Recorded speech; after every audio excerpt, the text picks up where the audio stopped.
Hey everybody, Haviva here. Yes, I'm coming to you from my car because it is the best place to make a video because no one's hearing me. I can talk as loud as I want. It's quiet and people aren't gonna look at me funny because I'm recording a video, right? Unless they're outside of my car, in which case I can't see them, so not my problem, right? Anyway, I got this book several months ago, God versus Gods by Rabbi Klein in Beitar Elite. He sent this to me. It's a Mosaic Press book, which Mosaic Press, great company. And this book really is sort of a look at idolatry throughout the biblical period, right? And it takes a very interesting approach where it combines every type of criticism, biblical criticism, the rabbis, the commentaries. It takes everything from the secular and the religious world and sort of mashes them up to get a really good and interesting new sort of look at idolatry, its origins, how it was practiced, what it meant, how it evolved and how it devolved and how it disappeared and whether it's still around, whether it's not still around. It's interesting, and there were a couple of things. And this topic really spoke to me, and this book really spoke to me because I have a master's in Judaic studies. So I've done both the secular, biblical commentary, biblical criticism, as well as studying Midrash and Gemara.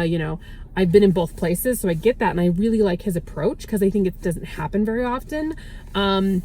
Religious scholars tend to work in a vacuum on their side, and secular scholars work in a vacuum on their side. And I think there's a lot to be said for pulling those together. So there are two things that really stuck out to me a lot. First of all, and I don't know if I never realized this, but Abraham was born in the year 1948. State of Israel, 1948. Interesting, right? Very interesting. Anyway, moving on. He has these really cool timelines in here. I think are pretty cool. I like visuals. So the first thing is so he's talking about the golden calf. I wrote a whole paper on the golden calf in college, so this topic is very personally meaningful to me. But I really, really liked, and this is very relevant, I really liked the way that he approached the gods of Egypt, right?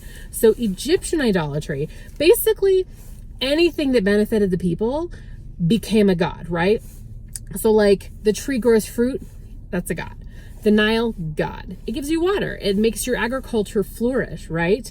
The wind, it spreads the seeds, God. Everything that gave benefit to the Egyptians became a god.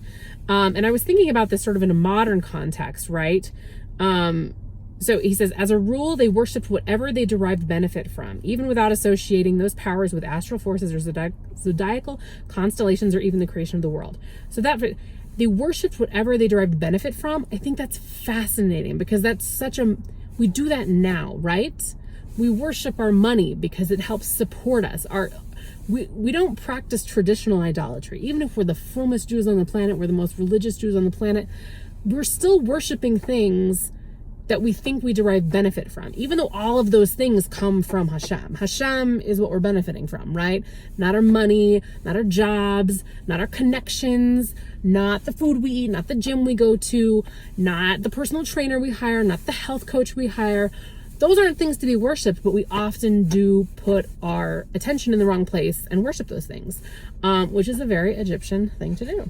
And the other thing that really struck me, I have a ton of things marked in this book, is he talks about the language. The Bible refers to idol worship as Elohim Acharim, El Nechar, or El Zar. Okay, so that's other gods, foreign god, or strange god. Okay, so in the Bible, all of the terminology about idolatry is referring to the object of the practice, right? You worship strange gods, other gods, foreign gods, the object, right? The rabbinic terminology, so the rabbis are writing at a different time, right? The rabbinic terminology for idol worship is avodah zarah, which is strange worship.